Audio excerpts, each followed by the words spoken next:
on nous dit que la Bible n'utilise nulle part les trois réunis à un seul verset. Père, Fils et Saint-Esprit.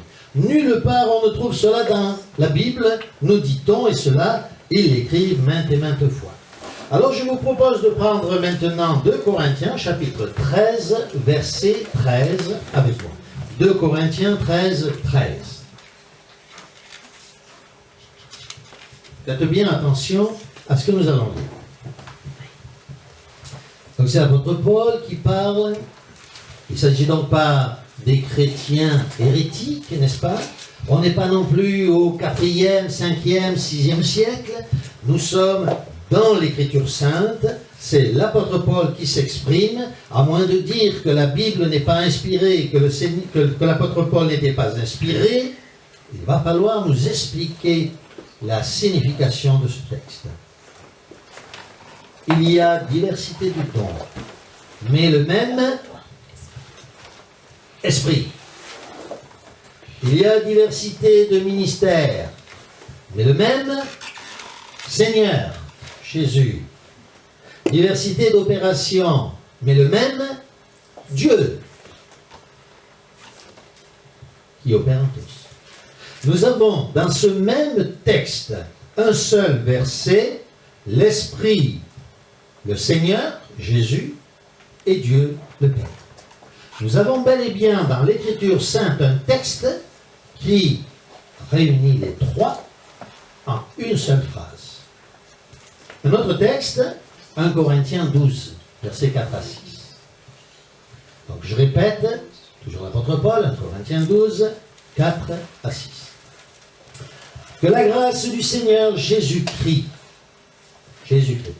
l'amour de Dieu, et la communion du Saint-Esprit, soit avec vous tous.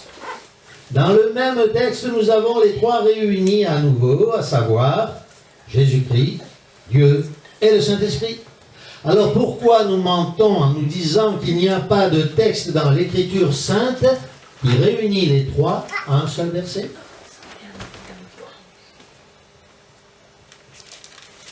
Un autre texte que nous connaissons tous parfaitement, bien entendu, je vais vous le citer parce que vous le connaissez par cœur, il s'agit de Matthieu chapitre 28 verset 19. Baptisez-les au nom, et vous noterez que dans la plupart des Bibles, sinon dans toutes les Bibles, le mot nom est au singulier, pas de pluriel. Le mot nom est au singulier. Baptisez-les au nom du Père, du Fils et du Saint-Esprit. Oui, mais alors, nous avons une faute de français ici. Parce que si nous baptisons au nom du Père, du Fils et du Saint-Esprit, il est évident qu'il faut mettre un S à nom. Sinon, nous avons un problème. Oui, mais non. Dans le grec, il n'y a pas de S. Ainsi donc, nous pouvons dire que nous avons ici trois hypostases et que d'autre part, les trois, encore une fois, sont cités ensemble dans le même texte, le Père, le Fils et le Saint-Esprit, trois hypostases d'une seule et même personne. Psaume 33, verset 6. Les cieux ont été faits par la parole de l'Éternel, c'est-à-dire Jésus-Christ, parole de Dieu, n'est-ce pas? Les cieux ont été faits par la parole de l'Éternel, et toutes leurs armées par le souffle de sa bouche, encore une fois, le Père, et pour être plus précis, car nous avons Yahweh, selon certaines traductions, n'est-ce pas? C'est-à-dire le Père, la parole, c'est-à-dire Jésus-Christ, et le souffle, c'est-à-dire le Saint-Esprit. Car le mot esprit, nous le savons, n'est-ce pas, signifie vent, souffle. Alors, allons un tout petit peu plus loin. On nous dit aussi que les premiers chrétiens, les tout premiers chrétiens ne croyaient pas du tout à la Trinité. On ne trouve pas notion de la Trinité avant le 5e siècle. Eh bien, voyons si c'est vrai. Par exemple, Justin a écrit entre les années 90 et 110 de notre ère. Que nous dit-il? Il nous dit ceci. Je vous en fais la lecture. Nous vous montrerons aussi que nous adorons justement celui qui nous enseigne ces choses, qui a été engendré, pour cela. Jésus-Christ qui fut crucifié sous Ponce Pilate, gouverneur de Judée au temps de Tibère César, et en qui nous voyons le Fils du vrai Dieu, et que nous mettons au second rang, et en troisième lieu, l'esprit prophétique. Justin. Dans un autre écrit, Justin nous dit encore, nous croyons au Dieu très vrai, Père de la justice, de la sagesse et des autres vertus, en qui ne se mélange rien de mal. Avec lui, nous vénérons, nous adorons, nous honorons en esprit et vérité le Fils venu d'auprès de lui, et l'esprit prophétique. Voilà la doctrine que nous avons apprise et que nous transmettons libéralement à quiconque veut s'instruire. Peut-être me direz-vous, Justin était un hérétique. Oui, mais si Justin, d'abord, bien sûr, Justin n'est pas un hérétique, et les premiers chrétiens témoignent de cela, mais même si ça avait été le cas, à supposer que on nous a néanmoins menti, lorsqu'on nous a dit qu'avant le 5e siècle, il n'y avait pas de notion de Trinité. Alors, supposons que toujours Justin nous ait menti. Faisons donc s'exprimer un autre chrétien. Écoutez Tertullien. La Trinité. La Trinité. On nous a dit pourtant, n'est-ce pas, qu'on ne trouve même pas le mot de Trinité dans ces années-là.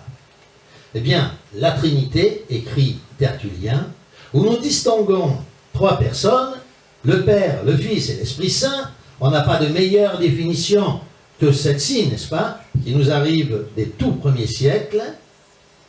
La Trinité, où nous distinguons trois personnes, le Père, le Fils et l'Esprit Saint.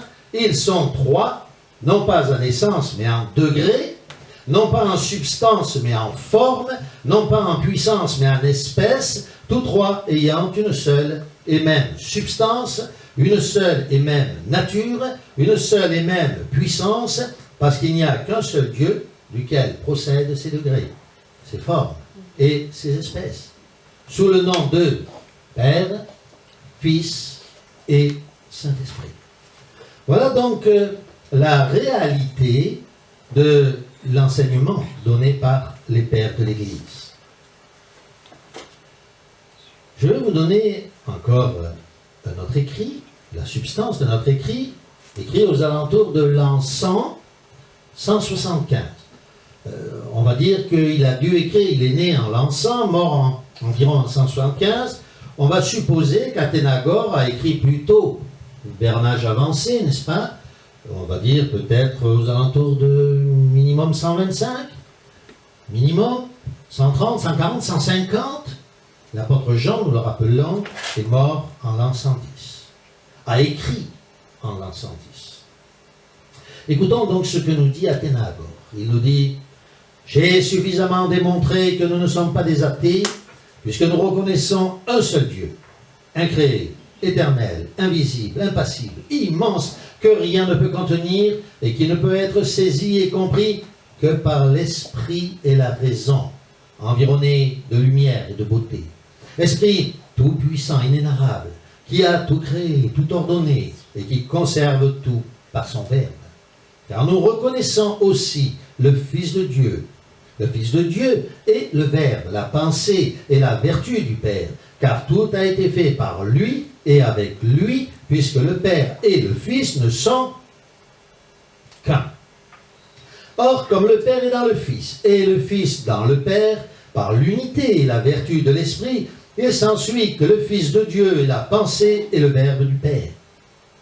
S'il vous plaît de rechercher avec la haute intelligence qui vous distingue ce qu'est le Fils, je dirais un peu de mots qu'il est la première production du Père. Non pas qu'il ait été fait comme les créatures, car de toute éternité, Dieu avait en lui-même son Verbe, puisque sa raison est de toute éternité.